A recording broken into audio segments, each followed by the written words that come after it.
말씀 요한계시록 7장입니다.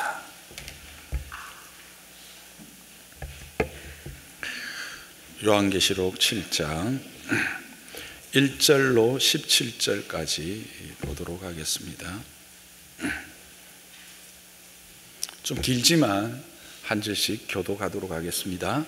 제가 1절을 읽습니다. 이 일 후에 내가 내 천사가 땅 네 모퉁이에 선 것을 보니 땅의 사방에 바람을 붙잡아 바람으로 하여금 땅에나 바다에나 각종 나무에 불지 못하게 하더라.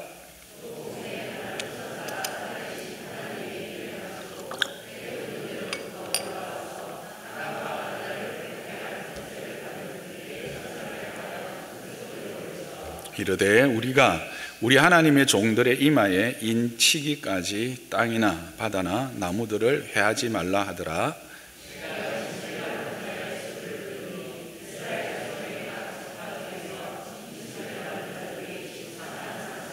유다 지파 중에 인치심을 받은 자가 12,000이요 르우벤 지파 중에 12,000이며 갓 지파 중에 12,000이요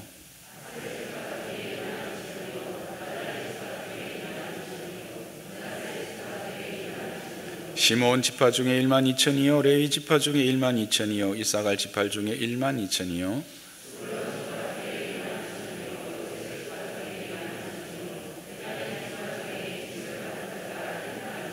이 일 후에 내가 보니 각 나라와 족속과 백성과 방언에서 아무도 능히 셀 수 없는 큰 무리가 나와 흰옷을 입고 손에 종려가지를 들고 보좌 앞과 어린 양 앞에 서서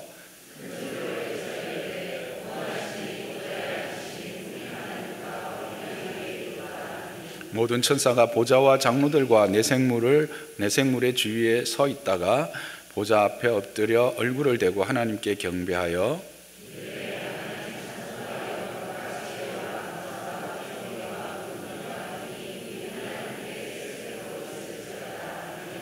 장로 중 하나가 응답하여 나에게 이르되 이 흰옷 입은 자들이 누구며 또 어디서 왔느냐?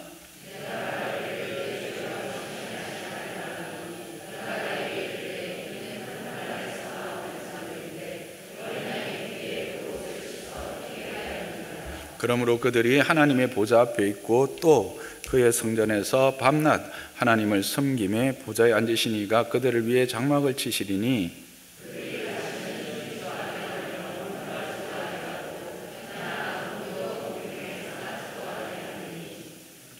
이는 보좌 가운데 계신 이의 어린 양이 그들의 목자가 되사 생명수 샘으로 인도하시고 하나님께서 그들의 눈에서 모든 눈물을 씻어 주실 것입니다.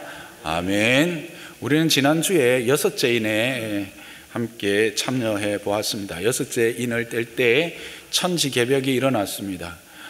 모든 것들이 다 사라지고 땅에 있는 모든 것들이 다 무너지고 그 땅에서 하나님을 섬기지 않던 하나님의 밖에 있던 자들은 산과 바위를 향하여 내 머리 위로 내 위에 떨어져서 나를 그 하나님의 얼굴에서 가리워달라고 외쳤던 그 모습을 보게 됩니다. 이것을 통해서 이 땅에 존재하는 것, 이 땅에 지금 세워진 것, 그 모든 것들은 다 무너질 날이 있다라고 하는 사실입니다. 오직 영원한 것은 하나님께 속한 것이요 하나님께 속한 것만이 영원할 것이다라고 하는 사실을 우리에게 분명히 보여주었습니다. 그러면서 맨 마지막 절에 이런 질문을 우리는 기억합니다. 진노의 큰 날이 이르렀으니 누가 능히 서리요? 이 말씀은 이 큰 진노 앞에 감히 설 자가 없다라는 뜻이죠. 그러면서 동시에 이 진노 앞에 설 자가 있겠느냐라는 말은 누군가 설 자가 있지 않겠느냐라는 물음으로도 우리가 해석해 볼 수가 있을 것입니다. 오늘 우리가 읽었던 이 7장은 이 질문에 대한 답입니다. 그와 같이 엄청난 하나님의 진노 앞에서 누구도 감히 설 자가 없을 것이라 생각했지만 그 하나님의 진노 앞에서도 능히 설 자가 있다라고 하는 사실입니다. 그가 누구냐면 바로 하나님의 인을 받은 자들이다라는 사실이죠. 그걸 지금 분명하게 보여 주고 있는 것이 이 7장입니다. 1절에서 3절을 좀 보시면 그것을 우리가 확인하게 됩니다. 2일 후에 넷째 인을 뗀 후입니다. 네 천사가 땅 네 모퉁이에 있었습니다. 땅 사방에 있었다는 것이죠. 그들은 바람을 잡고 있었습니다. 보통 성경에서 바람은 재난을 이야기합니다. 잡고 있었다라는 말은 바람이 불지 못하도록 하고 있었기 때문에 재난이 임하는 것을 잠시 멈춘 상태입니다. 그때 또 다른 천사들이 나타났다고 2절에 말하고 있습니다. 다른 천사들이 나타났는데 그들은 살아계신 하나님의 인을 가진 자들이었습니다. 그들이 말합니다. 내가 이 인을 종들의 이마에 치기까지 땅과 바다와 나무들을 해하지 말라, 그렇게 말하고 있습니다. 그래서 결국 이 7장은 이 하나님의 인을 받는 자, 하나님의 인을 친 자들이 그 마지막 날에 오히려 모두가 두려워하는, 세상이 두려워하는 하나님의 보좌 앞에 당당히 설 것이다 라고 하는 것입니다. 그래서 뒤에 9절 이하에 보면 여러분들이 계속해서 그들이 보좌 앞에 서 있다, 어린 양 앞에 서 있다 라고 하는 서 있다라는 것들이 계속해서 강조되는 것을 여러분들이 좀 읽으시면 확인이 될 것입니다. 그런데 그 인을 친 자들이 누구냐? 바로 14만 4천이요.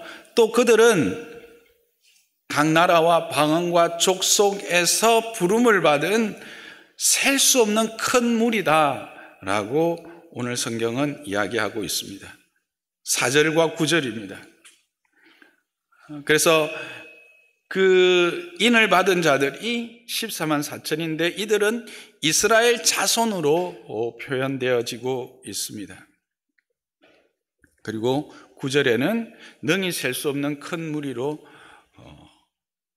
표현되어지고 있는 것을 여러분은 확인하게 될 것입니다. 그러면 여기서 우리는 이 14만 4천이 누구냐라는 게 궁금한 것이죠. 그것은 바로 지상교회에서 하나님의 인치심을 받은 자의 총수입니다. 이렇게 말할 수 있는 것은 오늘 7장은 크게 두 부분으로 나누어져 있습니다. 1절에서 8절은 지상의 교회를 조명하고 있습니다. 9절부터 17절까지는 천상의 교회를 조명하고 있습니다. 앞에서 잠시 살펴보았던 것처럼 사도 요한이 본 것은 땅 네 기퉁이에 서 있는 천사들이었습니다. 재난의 바람을 잡고 있는 천사들이었고 그들에게 또 다른 천사가 말하는 것을 우리는 들었습니다. 어떤 말이었습니까? 땅과 바다와 나무들에게 해를 미치는 것을 잠시 기다려달라라고 하는 것이죠.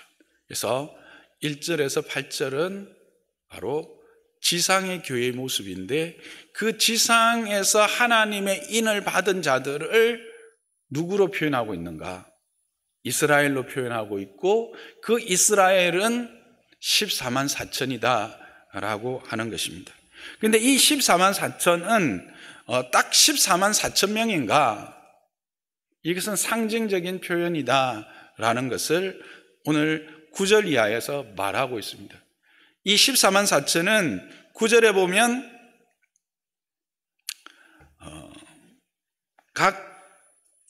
각 나라와 족속과 방언에서 부름을 받은 셀 수 없는 큰 무리들이라고 되어 있는 것입니다.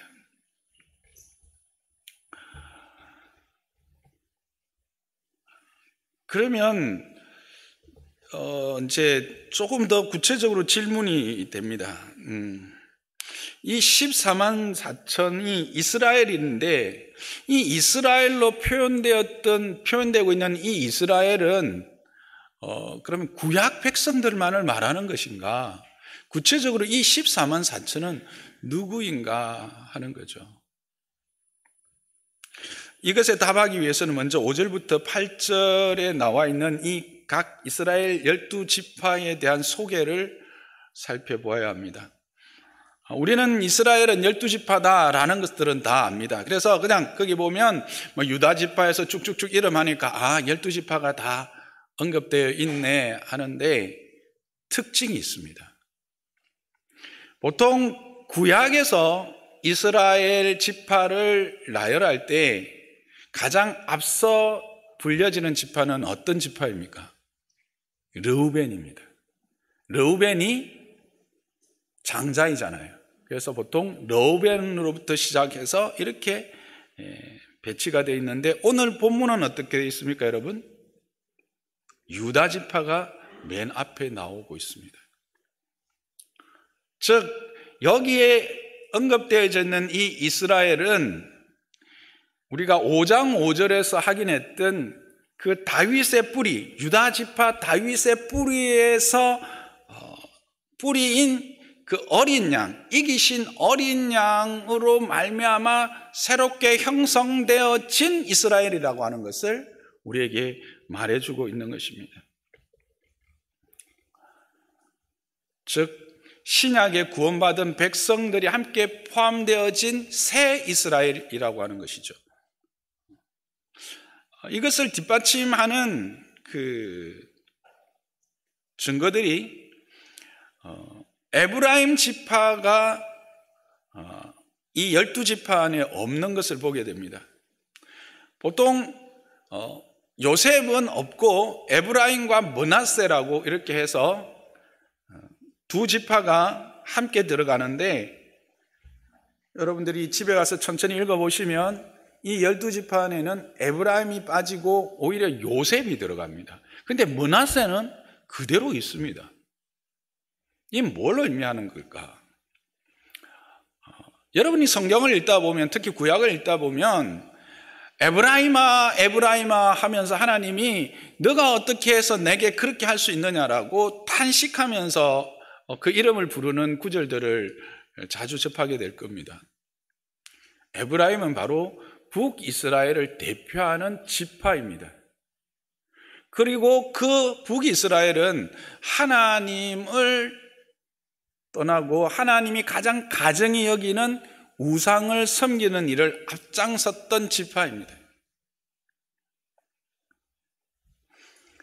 그래서 이방인을 섬겨서 하나님을 노엽게 하는 그들을 이제는 제하여 버리는 것이죠. 그들이 빠지고 오히려 요셉의 이름을 넣은 것입니다. 즉 이 구성은 구약의 이스라엘과 동일한 집단은 아니다라고 하는 것을 더 분명히 이야기를 해줍니다. 또 한 걸음 더 나아가 보면 레위 지파는 이 12지파를 언급할 때는 그 숫자에 들어가지 않습니다. 왜냐하면 요셉이 에브라임과 므낫세로 둘로 들어가기 때문에 레위까지 들어가면 13지파가 됩니다. 그래서 레위 지파는 따로 떼고 12지파라고 이야기할 때는 레위를 제외한 12지파를 이야기합니다. 그런데 본문은 레위 지파가 들어가 있습니다. 그리고 빠진 지파가 있습니다. 단 지파가 빠집니다. 왜 레위가 들어가고 단 지파가 들어갔을까? 이것에 대한 이제 학자들 간의 의견이 통일된 것은 없지만 가장 많은 학자들이 그렇게 받고 있는 이유가 야곱이 이 12아들들을 축복할 때 창세기 49장에서 축복할 때 단을 이렇게 축복합니다. 창세기 49장 17절을 함께 보겠습니다. 시작. 단은 길의 뱀이요 첩경의 독사리로다. 말굽을 물어서 그 탄자로 뒤로 떨어지게 하리로다. 단은 길의 뭐다? 뱀이다. 독사다.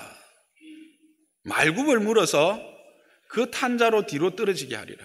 자, 뒤에 가면 이 말을 타고 흰 옷을 입은 자로 나오시는 이가 누구냐면 어린 양이신 예수 그리스도를 표방합니다. 그래서 많은 학자들이 이 단 지파로부터 유다 지파의 메시아를 대적하는 그런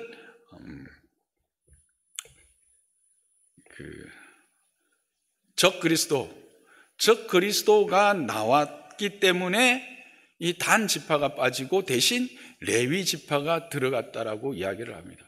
이것이 맞든 안 맞든 어쨌든 이 요한계시록에 기록되어진 이 12지파는 구약이 말하고 있는 그 구약의 이스라엘과는 또 다른 새로운 공동체로서의 이스라엘이다라고 하는 것들을 우리가 이것들을 하나하나 조합해 볼 때 결론을 내릴 수가 있는 것입니다. 즉 다윗의 뿌리에서 난 유다 지파의 어린 양, 그 어린 양으로 말미암아 구원받은 새 이스라엘을 포함한 구약과 신약의 모든 구원받은 성도들을 함께 포함한다고 할 수가 있는 것이죠.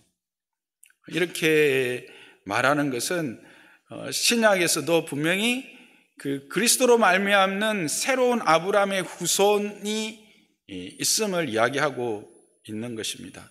로마서 2장 28절에서 29절을 함께 보겠습니다. 시작. 무릇 표면적 유대인이 유대인이 아니요 표면적 육신의 할례가 아니니라.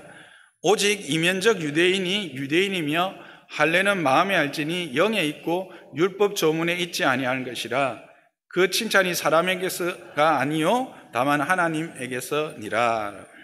여러분, 유대인이 무릇 표면적 유대인이 유대인이 아니라, 즉 구약에 나타나는 유대인이 참된 유대인이 아니다라는 겁니다. 표면적으로 할례가 참 할례가 아니다라는 겁니다. 참 유대인, 참 할례는 뭐냐? 이면적 유대인이 유대인이요 할례는 마음에 알지니 영에 있다라고 하고 있습니다. 이게 뭘까요? 이면적 유대인이라는 것은 바로 예수 그리스도로 말미암아 하나님의 백성이 된 자들을 이야기하는 것입니다. 아브라함의 후손, 창세기 12장에 말한 너로 말미암아 모든 민족이 복을 얻고 너의 자손이 하늘의 별과 같이 땅의 모래같이 수없이 헤아릴 수 없이 많아질 것이다라고 하는 그 아브라함의 후손이 이제 예수 그리스도, 그의 후손 예수 그리스도로 말미암아 이렇게 새롭게 형성될 것에 대한 이야기입니다. 즉 이 이스라엘은, 계시록에서 말한 이스라엘은 새 이스라엘, 예수 그리스도 어린 양의 피로 말미암아 흰옷을 입게 된 14절을 보면 그것을 분명히 이야기하고 있습니다. 예수 그리스도 어린 양의 피로 씻겨져서 깨끗게 되어 흰옷을 입은 그들을 말하고 있는 것입니다.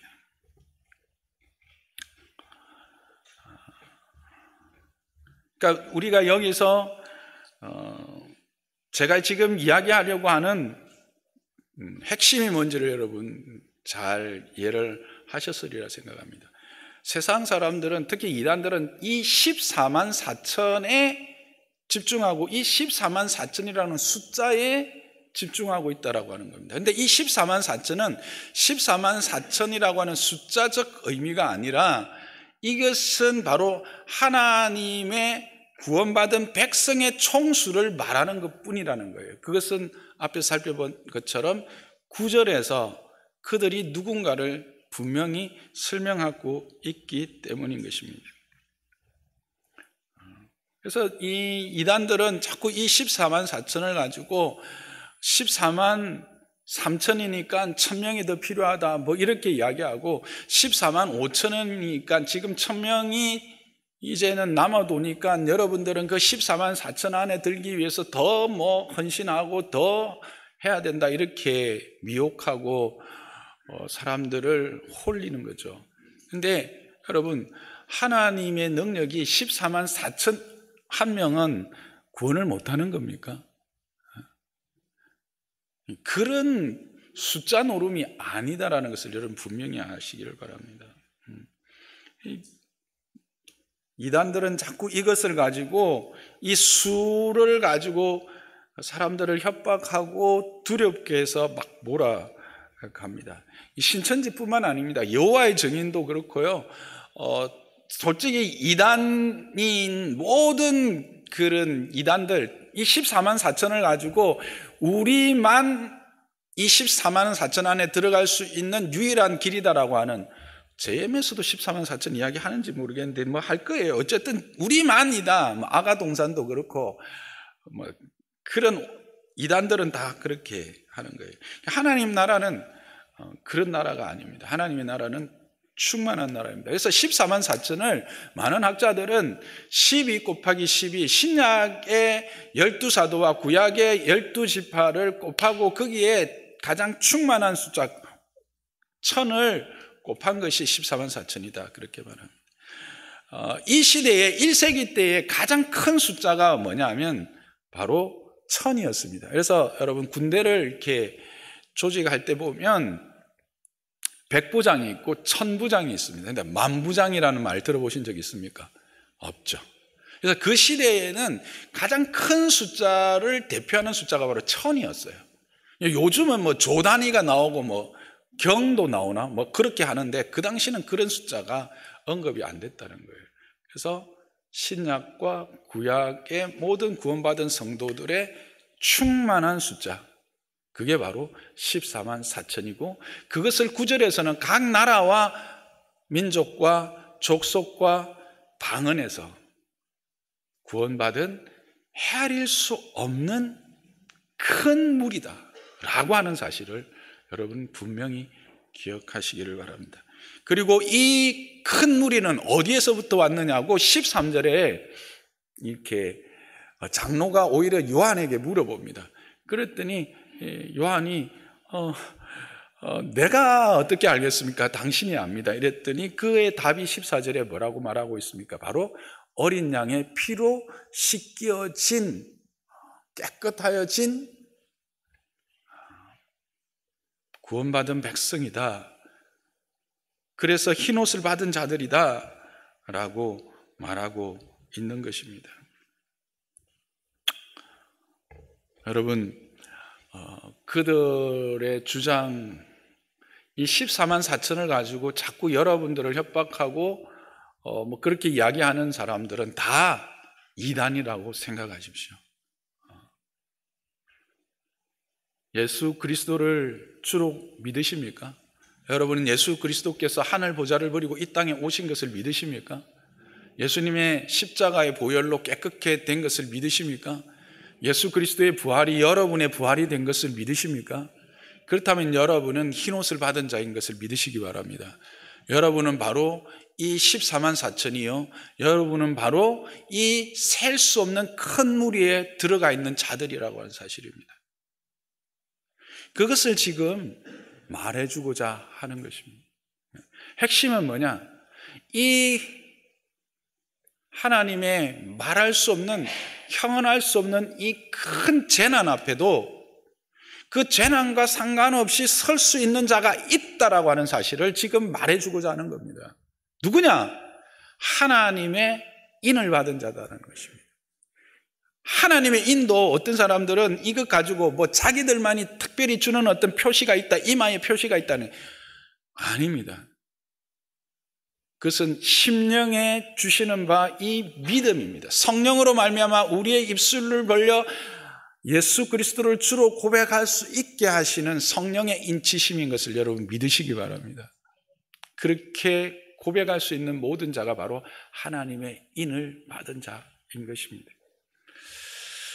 그래도 어떤 분은, 그렇다면 목사님 왜 굳이 여기에다가 이 애매하게 14만 4천 넣고 이스라엘을 넣고 또 각 지파들을 넣어서 또 막 12,000 이렇게 이야기를 했습니까? 라고 이제 궁금해서 질문하고 싶으실 거예요. 좋은 질문입니다. 여러분 민수기를 읽어보셨습니까? 민수기를 읽어보면 민수기 처음에 모세에게 하나님이 무엇을 명령하십니까? 이스라엘의 숫자를 계수하라고 합니다. 그리고 그 지파별로 계수한 지파들을 배치를 합니다. 어떻게 배치합니까? 동서남북으로 3지파씩 12지파를 배치를 합니다. 그 모습은 뭡니까? 진을 친 겁니다. 고대 사회에서 전쟁을 앞서서 진을, 성막을 가운데에 두고 네 방면에서 진을 쳐서 이제는 가나안을 향해서 하나님께서 허락하신 적과 꾸려르는 그 땅을 향해서 나아가는 군대라고 하는 것입니다. 이스라엘은 이제 더 이상 종이 아니라 하나님의 백성이요, 이 땅에서 군대라고 하는 사실을 분명히 이야기하고 땅에 있는 교회를 보여주는데, 그 땅에 있는 교회의 역할은 뭐냐면 바로 이와 같이 전투하는 교회다라고 하는 것을 거기서 보여준 건데, 그 모습을 여기에 다시 한번 보여주고 계시는 겁니다. 1절부터 8절이 뭐라고요?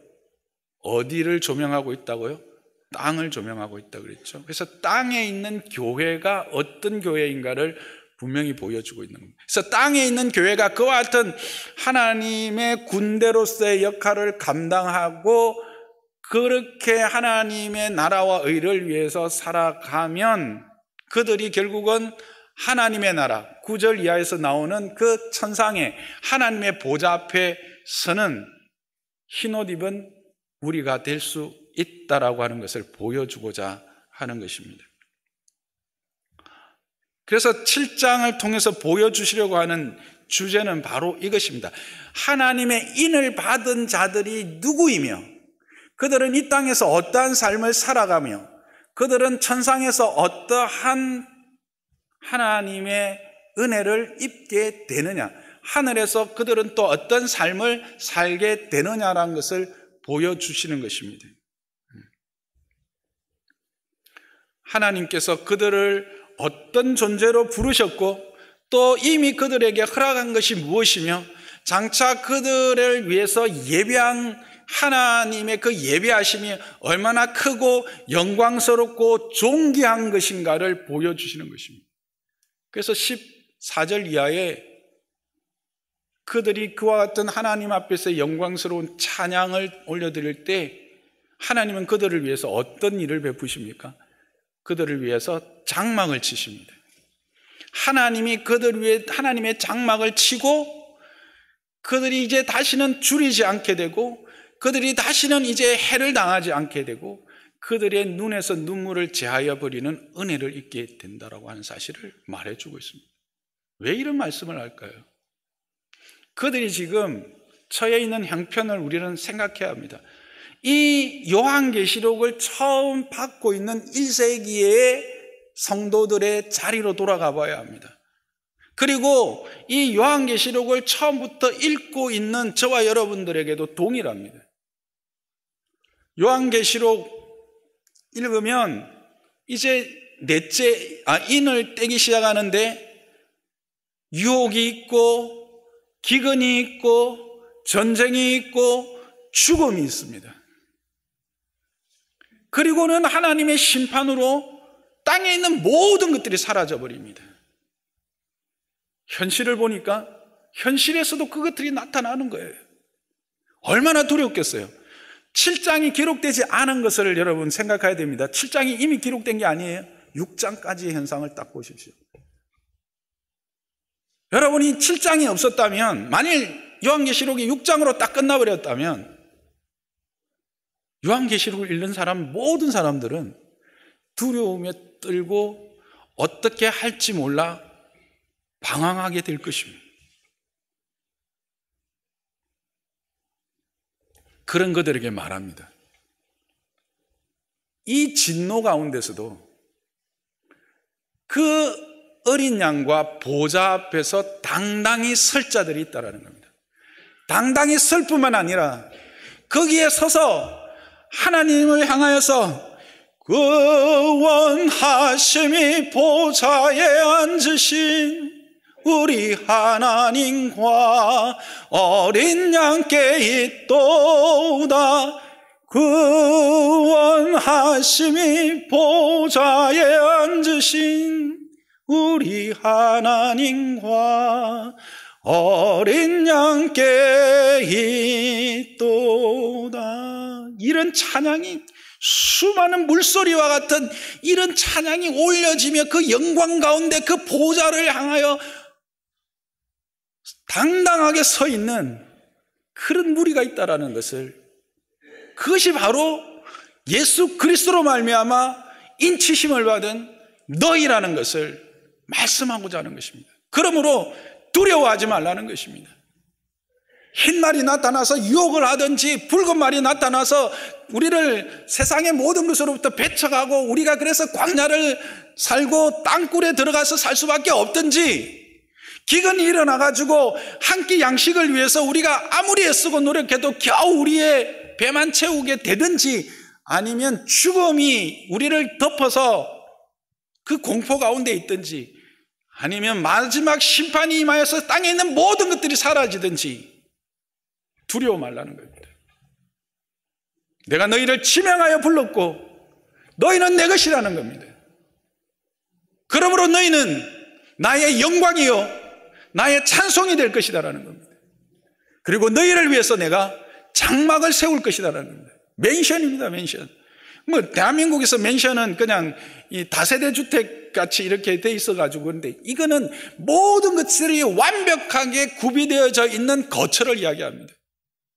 유혹을 받고 따돌림을 받고 기근 가운데서 이 땅에 더 이상 아무런 거처가 없는 그들을 하나님은 그 하늘나라에 부르셔서 하늘의 거처로, 하늘의 맨션으로 그들을 채우시고 그들을 그곳에서 쉬게 하실 것이라는 거예요. 그리고 다시는 기근이 없는, 배고픔이 없는 겁니다. 여러분, 우리는 지금 먹는 것이, 제가 이런 일을 자주 한 번씩 이야기하니까 목사님은 정말 신세대다 이렇게 이야기하는데, 여러분, 배고픈 것만큼 서러운 게 없습니다. 다이어트 한다고 배고파도 서럽지 않습니까? 근데 진짜 먹을 것이 없어서 여러분, 자녀들이 굶고 통곡하는 모습을 보는 부모의 심정은 말할 수 없습니다. 그런 일이 없다는 겁니다. 모든 것에 부하신 하나님의 그 부여하신 그 생명수 강가에 심겨진 그 나무들로부터 시절을 쫓아 맺는 열매들을 누리게 되어지는 거예요. 이 땅에서 그 광야 생활에서 뜨거운 해는 얼마나 고통스러운지 몰라요. 그런데 그런 해를 당하지 않는다는 겁니다. 사람들로부터 따돌림을 당하고 배척을 당해서 마음의 상처를 입고 이런 말 어려운 힘든 일을 당하는데, 그로 말미암아 흘리는 그 눈물들, 고난과 기근으로 통해서 흘리던 그 모든 눈물들을 이제는 씻어주신다는 거예요. 다시 울 일이 없다는 거예요. 그러므로 너희는 이 땅에서 이 이스라엘로, 새 이스라엘로, 그리스도로 말미암아 부름받은 하나님의 자녀로 거룩한 그의 거룩함을 나타내는 순교적인 삶으로 살아가라는 겁니다. 두려워 말라, 염려하지 말라. 그 말씀을 지금 하고 싶으신 겁니다. 그 말씀을 하고 있는 겁니다. 그런데 그것을 무엇으로 보여주냐면 환상으로 보여주는 거예요. 목사님 늘 하던 말씀인데요. 맞아요. 늘 하는 말씀이에요. 성경이 그걸 이야기해요. 요한계시록은 우리가 처음 시작할 때 그랬잖아요. 이기신 예수 그리스도, 승리하신 예수 그리스도, 이 땅에 살아가면서 패배한 것 같고 이 땅에 살아가면서 아무것도 소유한 것 없는 것 같은 우리의 인생이지만 그리스도께서 승리하셨고 그리스도께서 그 모든 것들의 주관자가 되시며 우리는 그것을 상속받은 자라고 하는 사실을 분명히 가르치고자 주신 말씀이 요한계시록이에요.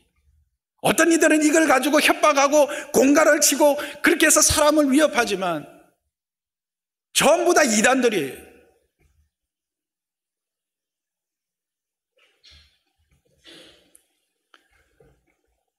사랑하는 성도 여러분, 십자가와 보혈만큼 분명한 하나님의 증거, 보정은 없습니다. 우리에 대한 구원에 대한 증거는 없습니다. 그렇지 않습니까, 여러분? 하나님이 이 땅에 인간으로 오셨다. 이것보다 더 큰 하나님의 사랑의 증거가 있을 수 있습니까? 그를 십자가에 못 박아 죽였다. 나의 죄를 위해서 십자가를 지셨다. 이것보다 더 큰 증거가 있습니까? 보정이 있습니까? 하나님의 사랑이 얼마나 큰지를 보여줄 수 있는 다른 증거를 찾을 수 있습니까, 여러분? 없습니다. 그런데 우리는 그것 가지고 못 믿는 거예요. 그것 가지고 이해 안 되는 거예요. 그것 가지고 받아들일 수가 없는 거예요. 그래서 하나님이 이제 마지막에 사도를 통해서 환상으로, 그림으로 딱 박아주시는 거예요. 환상으로, 그림으로. 여러분, 글로 읽는 게 더 이해가 쉬워요? 그림으로 보는 게 더 이해가 쉬워요? 책을 읽어서 여러분이 이해가 쉬워요? 영상으로 보는 게 더 쉬워요? 당연하죠. 지금 이거는 동영상이에요, 동영상. 하나님의 동영상을 지금 틀고 있는 거예요. 그 당시는요, 문맹률이 90% 이상이 될 거예요. 글을 읽을 수가 없어요. 이게 글로 기록돼도 읽을 수가 없는 거예요. 읽어도 이해가 잘 안 돼. 문해력이 안 따르면 아무리 글을 잘 써놔도 이해가 안 돼. 그런데 그림은 어떻게 딱 이해가 되는 거예요. 그래서 여러분, 이 미술사를 좀 아시는 분은 아시겠지만 이 고대에는 전부 다 그림으로서 역사를 기록했어요. 글로도 기록하지만 그림을 그려서 그 왕조라든지 그 당시에 일어났던 역사적인 사실들을 기록하고 있습니다. 그래서 여러분, 그 루블 같은 데 가면 그 프랑스 대혁명 같은 그것들을 그림 한 장에 다 그려놓고 있어요. 위그노들의 어떤 그 예배 모습 같은 것들을 그림 한 장으로 다 했어요. 근데 그 그림에 보면 디테일해요. 하나하나를 살펴보면 그게 뭘 의미하는지를 알아요. 그래서 고대 사회에서 그림은 바로 역사예요, 역사. 고대 사회에서 그림은 바로 소통이에요, 소통. 소통을 위한 그런 도구라는 거예요. 그렇지만 하나님이 우리가 말씀으로 이해시키고 그 기록해서 전달했는데도 잘 이해를 못하고 믿지 못하니까 동영상을 확 틀어준 거예요. 사도 요한을 통해서. 여러분이 그 동영상을 볼 수 있는 눈이 있기를 주님의 이름 축복합니다. 지금 동영상을 쫙 틀어주는 거예요. 그래서 다시 한번 너희들이 이미 가지고 있는 것이 얼마나 큰 것이며 너희를 위하여 예비하신 하나님의 이 영광스러움이, 이 하나님의 예비하심이 얼마나 크고 복되며 얼마나 존귀하며 얼마나 엄청난 것인지 분명히 알아라 라고 지금 이 7장을 통해서 말씀하시고 우리를 안심시키고 계시는 것입니다. 그러니까 우리의 연약함에 대한 하나님의 은혜의 이 증거예요. 이게 은혜의 증거.